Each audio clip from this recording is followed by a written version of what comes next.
નમસ્કાર. વિશ્વ પુસ્તક દિવસના અનુસંધાને જીવન ભારતી મંડળ તરફથી આયોજિત આ કાર્યક્રમમાં નેહાબેને ગોગલી ફેંકેલી મેં એમ કહ્યું કે ભાઈ તમારે બી એક રસપ્રસન પુસ્તકનું કરાવવાનું છે. હવે ગોગલીનો હું સામનો કેવી રીતે કરું છું એ મને ખબર નથી, પણ એક સ્તુત્ય પ્રયાસ કરી રહ્યો છું.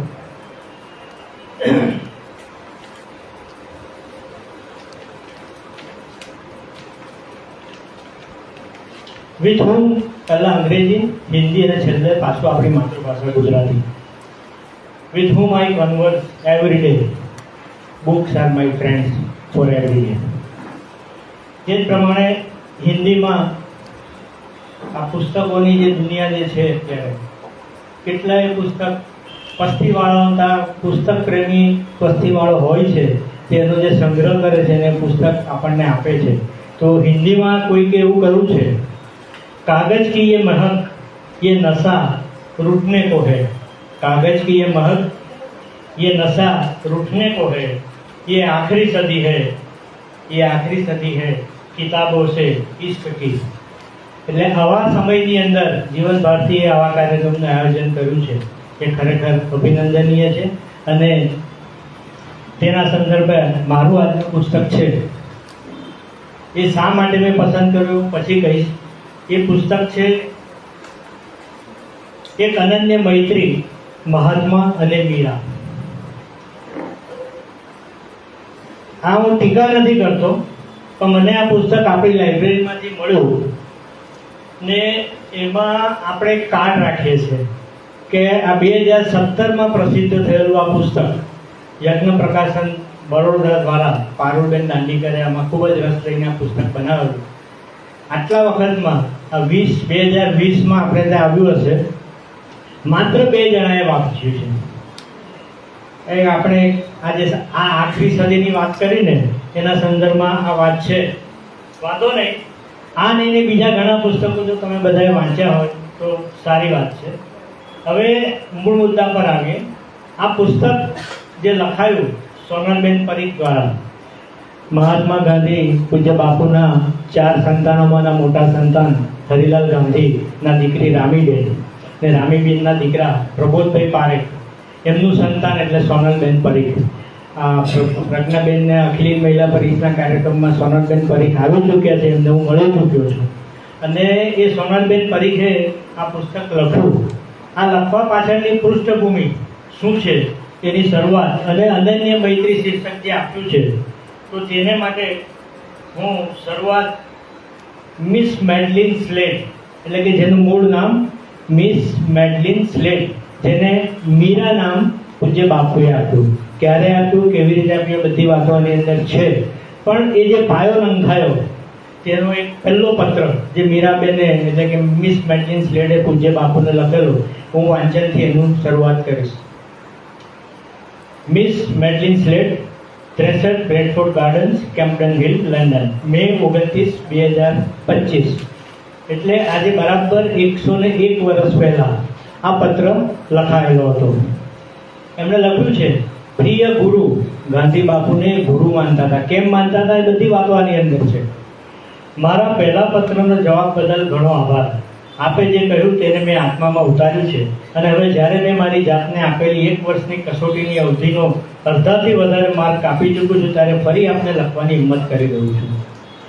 1 વર્ષની કસોટી એમણે પાર કરી. ગાંધીજીની તાવણી કેટલી હતી તે આ બધી વાતો આમાં લખેલી છે. એ કસોટી પાર કર્યા પછી એમને લાગ્યું કે હવે હું ગાંધી બાપુને મળવા જઈ શકવા માટે હું માનસિક રીતે તૈયાર છું. ત્યારે એમણે આ પત્ર લખ્યો કે હું આવું છું અને હવે આપના ચરણોમાં મારી હૃદયપૂર્વકની વિનંતી, કાંતવા અને વણવાનું શીખવા. ગાંધીજી પાસે રહેવું હોય તો કાંતણ અને વણાટકામ શીખવું જરૂરી છે. એમના આદર્શો મુજબનું જીવન જીવવા અને આપની સેવા કરવા હું આપના આશ્રમમાં આવીને રહી શકું છું. મંજૂરી માંગે છે, સીધા આવી નથી જતા. આપના ધ્યેયને અનુરૂપ સેવા કાર્ય કરવા માટે આ તાલીમ જરૂરી છે. હું યોગ્ય શિષ્ય બનવા માટે બનતા પ્રયત્નો કરવાની આપને ખાતરી છે. આ બધી વાતોને હું ટૂંકાણમાં લઈ લઉં તો એમની જે ભાવના હતી તે વખતે મારું મન આનંદ અને પીડાથી ભરેલું છે. આનંદ એ વાતનો કે હું આપને અને આપના લોકોને સર્વસ્વ આપવાની તક મેળવી રહ્યો છું, અને દુઃખ એ માટે કે મારી પાસે આપવા માટે કેટલું ઓછું છે. ભારત પહોંચીશ એ દિવસની પ્રતીક્ષા કરું છું. તો પ્રિય ગુરુ, શું હું આવી શકું? આપ પોતે મને જવાબ લખવાનો શ્રમ ન લેશો, ભલે કોઈ પાસે લખાવીને પણ ઉત્તર મોકલશો. નમ્રપણે અને સમર્પિત ભાવે આપની સેવામાં. આ શરૂઆત થઈ મિત્રતાની, એક અનન્ય મૈત્રી તરફ દોરી જતા પ્રસંગની શરૂઆત થઈ. એની સામે આપણા પૂજ્ય બાપુએ જે જવાબ આપ્યો છે તે પણ એટલો જ અગત્યનો છે. પ્રિય મિત્ર, તમારા અંતસ્પર્શી પત્રથી મને ઘણો આનંદ થયો છે. તમે મોકલેલા ઊંડાના નમૂના ઉત્તમ છે. અહીં આવવાની ઈચ્છા થાય ત્યારે તમે ખુશીથી આવી શકો છો. તમે જે વહાણમાં આવવાના હો તેની મને અગાઉથી ખબર આપશો તો તમને લેવા સ્ટીમર પર કોઈને મોકલીશ. એ તમને સાબરમતી આવવાની ગાડીમાં બેસાડશે. પણ એટલું ધ્યાન જરૂર રાખજો કે આશ્રમનું જીવન બહુ સહેલું નથી, ખૂબ મહેનતું જીવન છે. દરેક આશ્રમવાસીને શ્રમ કરવાનો હોય છે. આ દેશની આબોહવા વિશે પણ જરા વિચાર કરવા જેવું છે. આ બધું તમને ડરાવવા માટે નહીં પણ ચેતવવા માટે લખું છું. તમારો સ્નેહાધીન મોક ગાંધી. શરૂઆત પ્રિય ગુરુ, પ્રિય મિત્ર અને સ્નેહાધીન મોહનલાલ કરમચંદ ગાંધી. આ અનન્ય મૈત્રી પુસ્તક એ કુલ 5 પ્રકરણોમાં છે. પૂર્વરંગ, મહાત્માની મીરા, એક અનન્ય ક્રાંતિકારી સ્વાતંત્ર્ય સેનાની હતા પૃથ્વીસિંહ. પૃથ્વીસિંહનું પણ આ પ્રકરણ અને એની આત્મકથા પણ વાંચવા જેવી છે. જો તક મળે તો વાંચજો. હિમાલય અને અંતિમ ગાન, કે ગાંધી બાપુના ગયા પછી મીરાબેને શું કર્યું, ભારતમાં કેટલો વખત રહ્યા અને શું પ્રવૃત્તિ કરી, કે અંતિમ ગાનના પ્રકરણમાં બધું લખેલું છે. મેં કહ્યું તેમ આ પુસ્તક લખવાની પ્રેરણા સોનલબેનને ક્યાંથી મળી? તો કે મૂળ પુસ્તક બિલવ્ડ બાપુની પુસ્તકભૂમિમાં પુસ્તક લખાયું. મીરાબેનના ઘવાયેલા સ્ત્રીત્વની કથા ને વ્યથા આ પુસ્તકમાં એમણે વર્ણવી છે. ત્રિદીપ સુહૃદ અને થોમસ વેબરના પુસ્તકમાં પત્ર વ્યવહારના અનુસંધાનથી આ મૈત્રી તરફ આગળ વધવાની પ્રેરણા મેડલિન સ્લેટને મળી. એમણે પોતે એક આત્મકથા લખી, તેનો પણ ઉલ્લેખ છે આની અંદર. મીરાબેનની આત્મકથા ધ સ્પિરિટ્સ પિલગ્રિમેજ, એનો ગુજરાતી અનુવાદ એક સાધિકાની જીવનકથા. એ ઉપરાંત સુધીર કાકરની મીરા એન્ડ મહાત્મા અને પૃથ્વીસિંહ આઝાદની આત્મકથા. આ બધા પુસ્તકોના સંદર્ભ લઈને મીરાબેને સોનલબેને મીરાબેનનું અદ્ભુત વ્યક્તિત્વનું આમાં ચરિત્ર કર્યું છે, લેખન કર્યું છે. અને આપની સમક્ષ આપણે વાંચશું તો એવું લાગશે કે જાણે આપણે આપણી નજર સમક્ષ એને જોઈ રહ્યા છીએ. મીરાબેનનું જીવન ખૂબ જ અદ્ભુત હતું. તેઓ જે ચાહતા તે હિમાલય જેટલું ભવ્ય હતું, વિરાટ અને શાંત હતું. હવે મિસ મેડલિન સ્લેટ કેવી રીતે અહીં આવ્યા, તો એની પૃષ્ઠભૂમિ અમારે જે લખેલી છે તે કે રોમારોલા અને બિથોવન પછી ગાંધીજી પાસે જવાનું. એ પહેલા રોમારોલા પાસે ગયા, બિથોવન પાસે ગયા અને પછી ગાંધી બાપુ પાસે આવવાનો એમણે વિચાર કર્યો. કેમ? તો કે રોમારોલાએ એમને ગાંધીજી વિશેનું એક પુસ્તક વાંચવા આપ્યું, રોમારોલાએ લખેલું. અને એ પુસ્તકમાંથી એમને પ્રેરણા મળીને એમને થયું કે મારે આ વ્યક્તિત્વને મળવું જરૂરી છે અને મળવું જ જોઈએ. અને એની પૃષ્ઠભૂમિમાં જે પહેલો પત્ર મેં વાંચ્યો એ એમણે લખ્યું અને પરવાનગી લઈને આપણે ત્યાં આવ્યા. હવે બાપુએ એમનું નામ મીરા નામ આપ્યું. એ જ્યારે ભારત આવ્યા ત્યારે 35 વર્ષની ઉંમર હતી. અને મીરા નામ કેમ આપ્યું? તેમણે કહ્યું, આપણે મીરાની વાર્તા આપણે જાણીએ છીએ, વાતો જાણીએ છીએ કે કૃષ્ણને સમર્પિત હતી. તેમાં મીરાબેન મેડલિન સ્લેટ ગાંધી બાપુને સમર્પિત થવા આવ્યા હતા. એટલે ગાંધી બાપુએ એમને પુત્રી તરીકે સ્વીકાર્યા. આ અનન્ય મૈત્રીના ઘણા બધા અર્થો ઘણા કર્યા છે. ગાંધી બાપુ પાસે ઘણી બધી લોકવાયકાઓના અફવાઓ ફેલાયેલી છે. એક દૈનિકમાં 12 જેટલા મિક્સ ગાંધી બાપુના એમણે છાપેલા હતા કે જે સદંતર ખોટા હતા.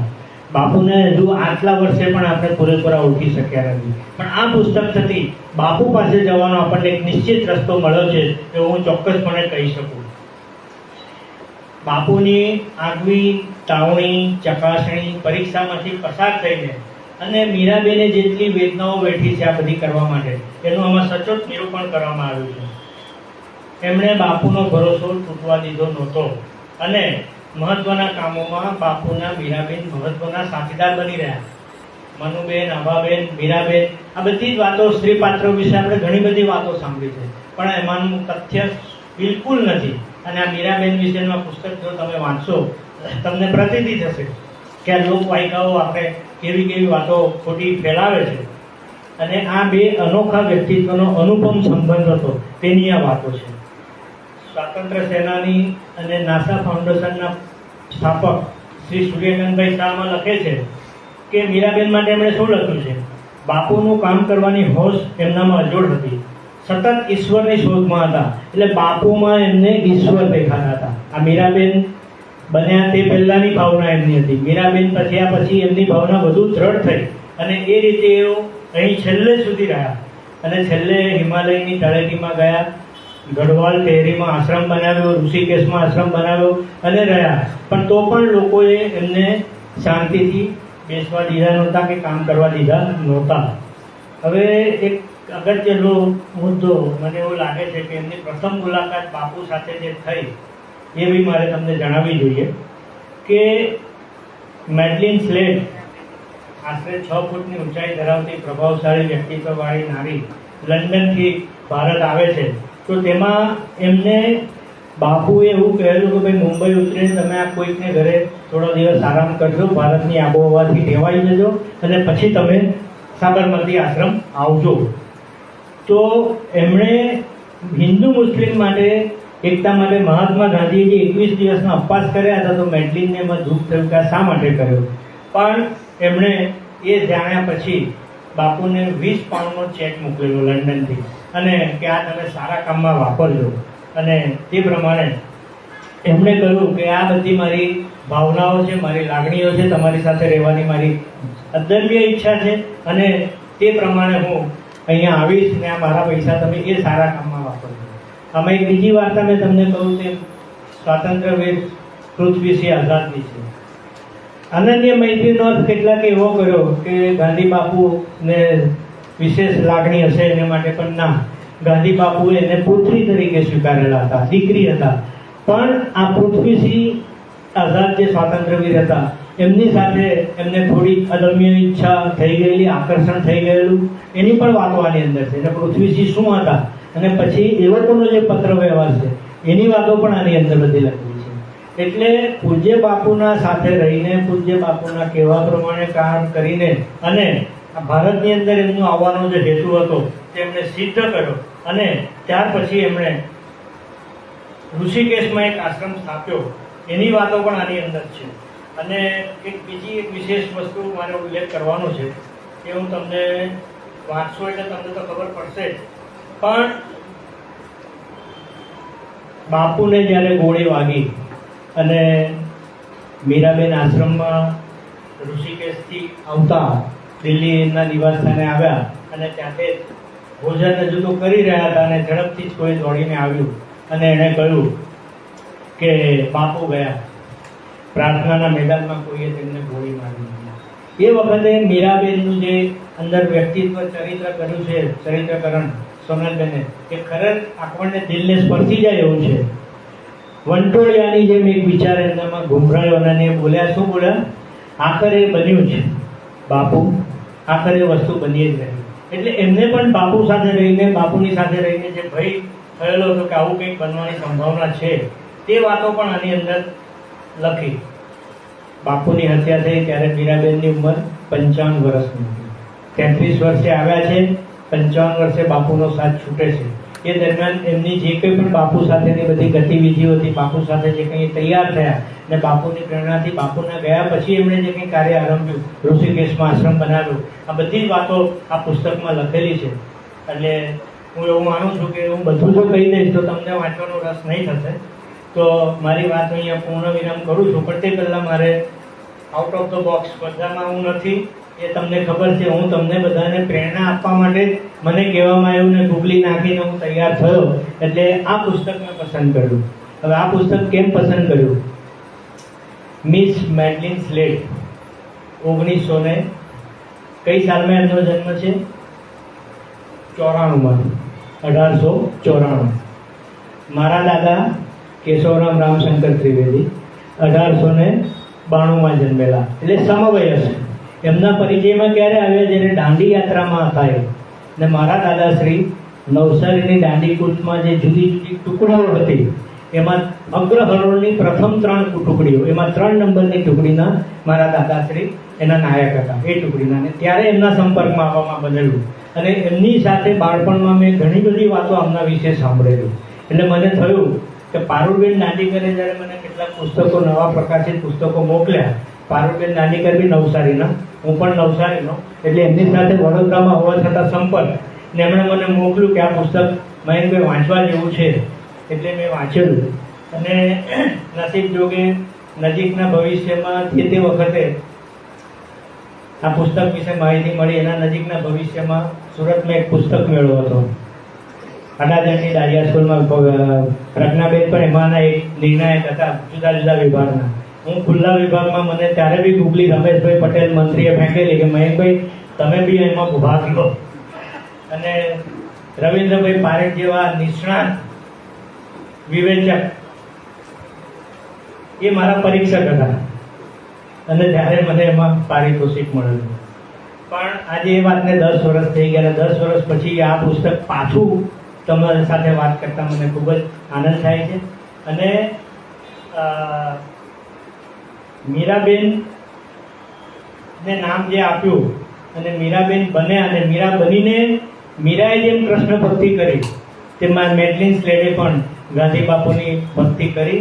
મીરાબેન બાપુને સમર્પિત રહ્યા અને બાપુ ગયા પછી એ ક્યારે ભારતમાં જ રહ્યા, પછી એમણે ફરજિયાત છોડીને પાછું બ્રિટન જવું પડ્યું અને 1982માં એમણે દેહ છોડ્યો. એટલે ત્યાં સુધી એમની વાતો આપણા ભારતમાં અનેક જગ્યાએ અનેક સ્થળે ચર્ચાતી રહી. પણ આવું અનન્ય વ્યક્તિત્વ, પરદેશી વ્યક્તિત્વ બાપુને માટે આટલું બધું અનન્ય પ્રેમભાવ રાખતો હોય, આસક્તિ રાખતું હોય, અને આપણે બાપુને ભૂલી જવાની એની પર આવી ગયા છે.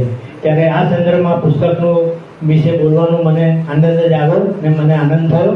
કારણ કે હું પોતે મારા પરિવારના બધા જ જેલમાં ગયેલા સ્વાતંત્ર્ય સેના, મારો તો જન્મ નહોતો થયો એટલે હું ગર્વ નથી લેતો, પણ મને આનંદ છે કે આવા ભાગ્યશાળી કુટુંબમાં મને જન્મ મળ્યો. તો ફરી એકવાર તમને સૌને ખૂબ ખૂબ અભિનંદન. ભાગ લેનાર તમામ શિક્ષકોને અભિનંદન.